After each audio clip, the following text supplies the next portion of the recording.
Hello everyone, and welcome to Geopolitical Trends, where truth matters. Who will lead the world? China or the United States? As the geopolitical landscape evolves at a dizzying pace, one question increasingly resonates across boardrooms, think tanks, and governments alike. Who will lead the world? Is it China or is it the United States? For decades, the US sat and challenged at the pinnacle of global power, exerting its influence not merely through military might and economic clout, but also through cultural reach and the architectural frameworks of international institutions. Now, as China rises rapidly on the world stage, the era of unipolar dominance seems to be drawing to a close.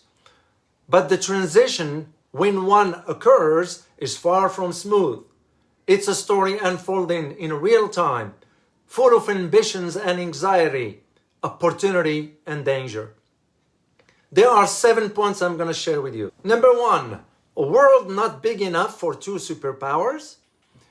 The United States once seemed to relish the notion of steering a rising China into a global system, believing that economic modernization would encourage political liberalization.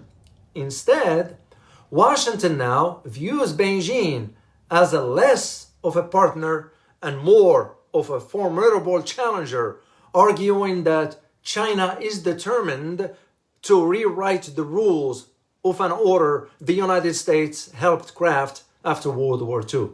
This couldn't be far from the truth, because China, in my opinion, is not after global dominance or supremacy for that matter.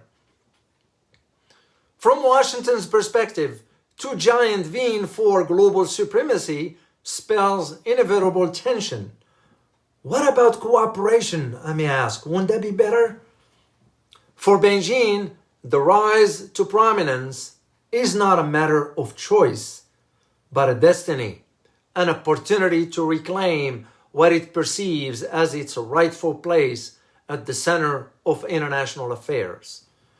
China's leaders often frame their ascent as a restoration of historical grandeur, when the Middle Kingdom stood at the apex of cultural and economic influence. To China, US efforts to contain its growth militarily in the Indo-Pacific, economically through trade restrictions, and ideologically by championing a liberal democratic model are not just competitive moves, but rather hostile attempts to stifle China's resurgence. Number 2, the economic chessboard. One of the most significant battlegrounds for global leadership is economic influence. China's meteoric economic expansion is well documented, but its true significance emerges when viewed against the US in key measures of power. According to Ray Dalio's Great Powers Index 2024, a comparative framework of 8 critical dimensions, from technology and trade to innovation and military strength. Both nations command impressive credentials, yet China's position as the top trading partner for 120 countries worldwide highlights a seismic shift in global commerce. Gone are the days when most nations around the world depended solely on the US market for prosperity. Instead, they now look east for growth, cheap manufacturing, and rising consumer demand. Consider, for example, the Asia-Pacific region, once comfortably within America's sphere of influence. It is now an arena of intense economic integration with China. Nations in Southeast Asia have carefully balanced their security ties with the US against economic opportunities with China. Trade volumes and investment flows increasingly favor Beijing. Meanwhile, Washington struggles to forge new trade deals or revive the Trans-Pacific Partnership it once championed.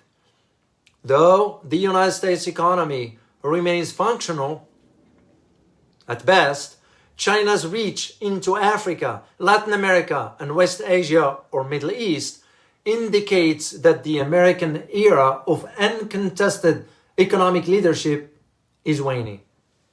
Number 3, technological race and innovation. Beyond trade, a technological race is shaping the contours of future power. Who leads in critical fields like artificial intelligence, quantum computing, and green energy solutions will likely dictate who dominates the global economy of tomorrow.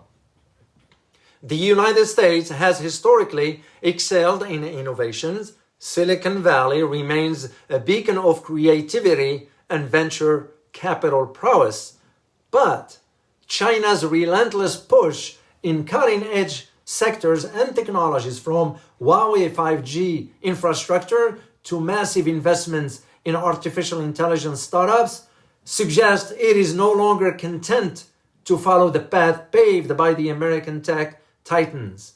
Instead, it aims to blaze its own trail, leveraging a vast consumer base, state-backed funding, and strategic industrial policy. My recent trip to China, including Shenzhen and Guangzhou, confirms the latter assertion. The outcome of the tech race will have deep ramifications. Technological standards set by the leader can shape how the digital world is governed, how data flows, and what norms guide emerging technologies' ethical use. America's allies, looking anxiously at each new Chinese breakthrough, worried that the US is losing ground. And it is. Yet, governments in Berlin, Tokyo, while maintaining their allegiance to the US, have already considered aligning with Chinese tech ecosystems, as interoperability, supply chains, and cybersecurity becomes issues of strategic importance. Number 4, military might and strategic posture. Economic and technological clout is vital, but global leadership has long rested on military strength and strategic positioning. The US retains a robust military advantage. Its navy patrols global sea lanes, and a network of alliances stretches across Europe and the Pacific. No other nation can match its capacity for force projection. Yet, this force projection proved ineffective against lifting the blockade the Houthis put on the Red Sea. On the other hand, China's ambitions are overt. Its naval buildup and advanced missile technologies suggest it aims to defend its interests. Yet, China is sending a message to the United States that the latter's days of uncontested access to key maritime regions in the Pacific theater are coming to an end. This setting could one day reshape regional balances. For many countries, particularly in Asia, the question of global leadership is less about who rules the world and more about who ensures stability in their neighborhood. The narrative emerging from London, Washington, Paris, and Berlin already arguing that when the US falter, China will fill the security gap and assure smaller states that it won't impose its will through coercion. While some subservient states, wary of China's growing confidence, quietly hope the US remains strong enough to deter Beijing from rewriting the rules. Others see opportunities in playing both sides of each other, securing investments from China while relying on the US security umbrella to keep Beijing's ambitions in check. Japan, South Korea, the Philippines are a case in point. Number 5, ideological and cultural dimensions. Leadership isn't just about commerce or military heft, it's also ideological. The US projects liberal democracy, human rights, and individual freedoms as a cornerstone of its global vision. More of a bravado, if you know what I mean. China, by contrast, champions a model of a strong state-led development, prioritizing collective stability. In a multipolar era, countries have more choices, and Beijing's message resonates with many countries who admire China's economic accomplishments without Western lectures on governance. Number 6, a world in flux, alliances and alignments. The contest between Washington and Beijing unfolds in a world less willing to pick sides. Traditional and subservient US allies in Europe and Asia find themselves pulled into two directions. Europe resents some aspects of American dominance, yet fears speaking out. Africa and Latin America, long accustomed to Western-led systems of exploitation, embrace China's investments in infrastructure and technology.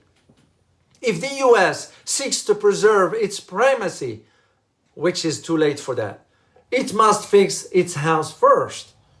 Broken tax system, economic inequality, unemployment, poverty, crumbling infrastructure, and yes, dysfunctional Congress, among others.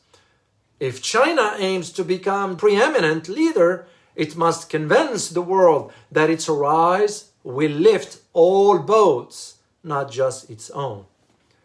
When considering how the 21st century belongs to China, many are asking serious questions. Has America reached the end of its journey? Is the present democracy gasping its last breath? Consider what the United States has become. A nation divided, a dysfunctional government with a corrupted Congress, fragmented intelligence community, and yes, a tainted law enforcement system. As once argued in one of my writings, the spirit of the American dream is ceasing to exist. My purpose is not to merely paint a dark image about America, but rather to present facts as I see them and as they are. Number 7, the road ahead, uncertainty and opportunity. No single statistic can settle who will lead. The Ray Dalio framework, comparing both nations across 8 key measures of power, paints a complex picture. The US still leads in many areas, but China surges forward in others. The world's future likely rests not on absolute hegemony, but one side or the other, but on how the rivalry shapes institutions, norms, and relationships that define global governance. If both countries fail to find a modus vivendi, the world risks fracturing along geopolitical lines. Trade might devolve into regional blocs. Technological ecosystems could become mutually incompatible, and a new Cold War could chill progress on existential issues. Alternatively, competition might spur both giants to innovate, improve governance, and yes, engage constructively. History suggests that leadership contests can be dangerous, but also that great challenges can produce an unanticipated cooperation. Here is my conclusion for you. More questions than answers. Who will lead the world, China or the United States? The answer for now remains uncertain. The US retains some strength and deep global ties, yet its dominance is no longer absolute. China, for its part, has ascended from impoverishment to economic powerhouse in just a few decades, now challenging American influence economically and technologically. Perhaps the more pressing question is not who leads, but rather how they choose to wield their influence. Will leadership be defined by confrontation and zero-sum calculations, or by recognition that no single country can tackle the grand challenges of our age alone? The narrative of American decline or Chinese triumph is far from settled. As the contest plays out, the world watches, waiting to see if competition leads to conflict or if these two powers can chart a path that benefit all humankind. If you like this video, please hit that like button and don't forget to subscribe. As always, remember, geopolitics impact your daily life in more ways than one. Till next time. Bye-bye.